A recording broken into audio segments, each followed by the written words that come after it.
Joker is often considered as one of the most terrifying villains in the history of comics. This is because of his twisted philosophy of the world and the lengths he'd go to torture Batman and his Bat family. The problem was that DC Comics and Marvel had to abide by the rules created by Comics Code authorities. But at the same time, several indie comics were not bound by this law. This allowed the indie comics to create some heinous monsters that could give Joker a run for his money. And in today's video, we will be talking about 10 such indie comic villains who make Joker feel like a small thug from Gotham. But before we go into our explanation, we have a very small request. If you like our content, please support us by subscribing to our channel. This is a small click for you, but for us, it means a lot. Thank you. Let's begin. Judge Death. Judge Death was born in a parallel universe with a similar system to Judge Dredd's world. Here, the judges are given free rein to kill those who have committed crimes. Whereas most judges use their authority to execute deadly killers and criminals, Judge Death kills for the fun of it. Judge Death's real name was Sidney Death, and his appearance resembles the Batman who laughs. He was taught a twisted philosophy of life and death by his father, who was a serial killer himself. Intending to continue his crusade of murders, he reported his father to the judges of his world and got on their good side. He used his influence over the judges and went to law school to become a judge himself, and started killing people, even for petty crimes. Judge Death announced that living people are committing all the crimes. Thus, life was a crime itself. We know this sounds extremely twisted, and Judge Death used this logic to kill every living being in his universe. After eradicating all life in his universe, Judge Death started traveling to other universes to kill living beings and make their universe crime-free. While traveling across universes, he encountered Judge Dredd's universe and started wreaking havoc. Judge Dredd eventually stopped him with the help of Cassandra, but Judge Death was immortal because of a procedure he went through with the help of Sisters of Death, Nausea, and Phobia. So, he eventually came back again and started wreaking havoc in Mega City 1. Although Judge Dredd stops his terrain, he never dies and keeps coming back again and again to kill humans and make Mega City 1 crime-free, making him a recurring villain in Judge Dredd's life. We think Gotham should be thankful for having Joker instead of Judge Death, because Judge Death's kill count ranges infinity, and his twisted philosophy is even scarier than Joker himself. Violator. When we talk about the scariest clowns from comics, the first name everyone comes up with is Joker. While Joker may be scary and one of the most formidable clowns in the comics, there is another clown who deserves the title of the scariest clown in the history books, and we are talking about none other than the Violator from the Spawn comics. The Violator was first introduced in Spawn issue number 2. He was born when the phlebotan spirit of Upper Ares was summoned to Earth, and he impregnated 5 women. The woman died during childbirth, and the Violator was the firstborn of the spirit. In his base form, he looked like a demon from hell. As a kid, his younger siblings were always taunting him, and his father supported their acts instead of punishing them. This drove the Violator mad, and he killed his father. Upon watching the madness inside the Violator, Malebolgia, the ruler of hell, asked him to serve under him. Later, Malebolgia sent the Violator to Earth as Spawn's mentor, but the Violator had a deep hatred for humans and considered them unworthy of becoming Hellspawns. The Violator possessed the body of an overweight, terrifying-looking clown and became a recurring villain in Spawn's life. Although Spawn defeats him again and again, the Violator never seems to die because he is essentially immortal. The biggest reason this clown is scarier than Joker is because of his deep-rooted hatred for humanity and his acts of violence in his clown form.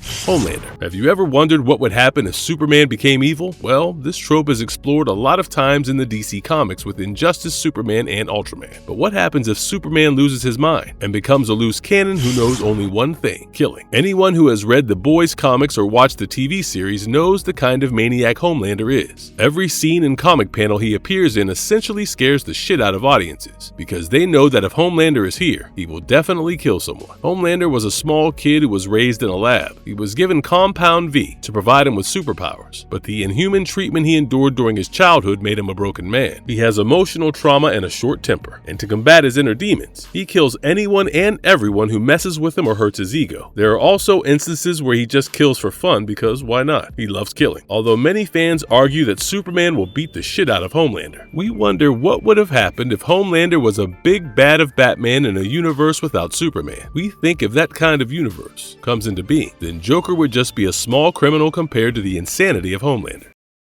Omni-Man. When discussing evil Supermans, it would be unjust not to speak about Omni-Man. Omni-Man started out as a powerful alien in a team of superheroes called the Guardians of Globe. One day, he calls out the members of his team and kills them all. As it turns out, Omni-Man is a being from a society of planet conquering, overpowered aliens who call themselves the Viltrumites. Each Viltrumite is given a planet to weaken so that the Viltrumite army can take over the world. And Omni-Man was assigned the Earth. While on Earth, Omni-Man posed as a savior of people, but later showed his true colors by openly massacring thousands of humans in his fight with his son Mark. His son witnessed the true colors of his father and tried to protest against him, but Omni-Man brutally beat him. Omni-Man left Earth of his own accord. Otherwise, we are sure no other superhero on Earth would have been able to defeat this madman. The presence of Omni-Man can be well presented as terrifying, because every scene featuring Omni-Man is bone-chilling, because you never know what this madman will do. We are sure Joker has committed some horrendous crimes, like beating Robin to death, but none of his acts can compare to Omni-Man because he is the kind of villain who never holds back and kills people without any warning.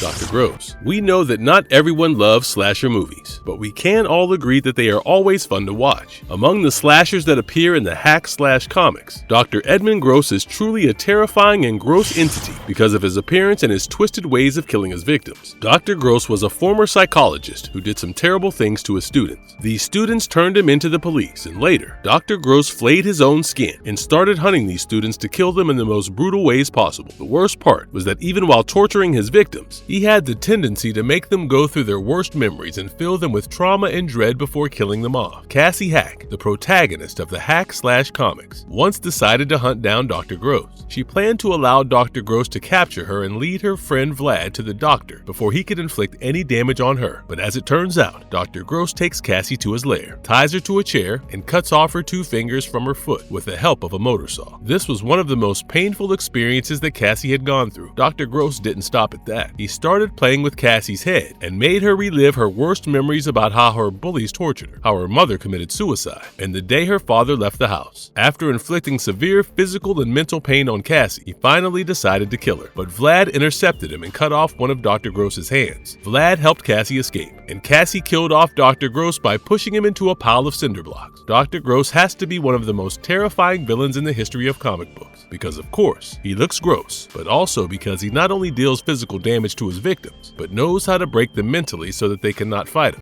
Seth Cowie. Seth Cowie made his first appearance in The Authorities issue number 22. He originally hails from the Wildstorm universe or Earth 50 of the DC multiverse. He made his first appearance when someone from the Authorities might have ordered pizza, and a delivery girl arrived in the carrier to deliver the pizza. Instead, she delivered a giant humanoid who came out after tearing her apart and burned Apollo on the site. Seth Cowie then tells Midnighter his full name, which goes like Seth, Angus, Billy, Cletus, Bubba, Jamie, Clement, Callum Cowie. He reveals that he was named after the 8 brothers of his mother who slam dunked her on a cold Christmas Eve. Seth then snaps Midnighter's head and kills him. He later goes on to kill all the members of the Authority in the carrier. He reveals that the 7 strongest nations in the world were tired of the Authorities doing whatever they pleased, so they created him to eradicate them. Initially, Seth was a skinny, traumatized hillbilly who was sexually abused by his uncles. The strongest nations took him and transformed him into a cyborg, giving him over 1,000 superhuman abilities. The countries then replaced the Authorities, with members representing their nation, and called the team the G7 Authority. With the Authorities gone, they sent Seth Cowie to retirement, but as it turns out, Midnighter didn't die, and later, he revived the whole team and fought the new G7 Authority and Seth Cowie. Although Seth Cowie overpowered the team, he was turned into 7 chickens when Jenny Quantum deactivated his enhancements. Later, the team dumped Seth into his uncle's farm. His uncles looked lustfully towards the hens, and we are sure he will get what he deserves. Seth is a far sinister villain in the DC Comics because of his tendency to sexually abuse small children, which we are sure we'll never get to see Joker do.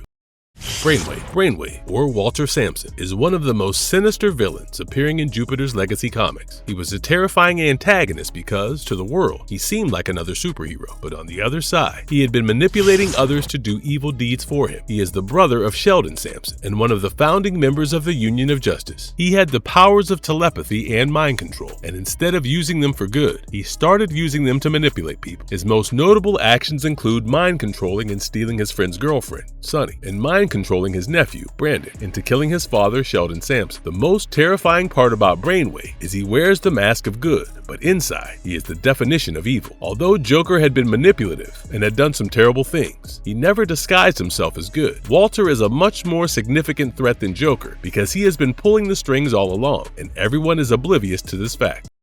Ananke. Joker might be a terrifying villain, but has he ever killed gods? Well, Ananke had, and not only once but countless times. Ananke was an immortal sorceress who killed off gods that were born every 90 years and used them for her ritual to keep herself alive for centuries. Ananke was the main antagonist of the Wicked plus the Divine Comics. In a twist in the comics, it was revealed that the Pantheon was never real, and Ananke tricked the humans into believing they were gods so that she could use them as sacrifices. She even killed her own sister, who opposed her evil ways. Later, she was killed off by the reincarnation of Persephone, and her reign of terror ended. She was a wicked and terrifying villain because she was able to trick and kill the avatar of gods for thousands of years. This is a significant achievement compared to Joker, who had been only fighting mere mortals like Batman and Robin.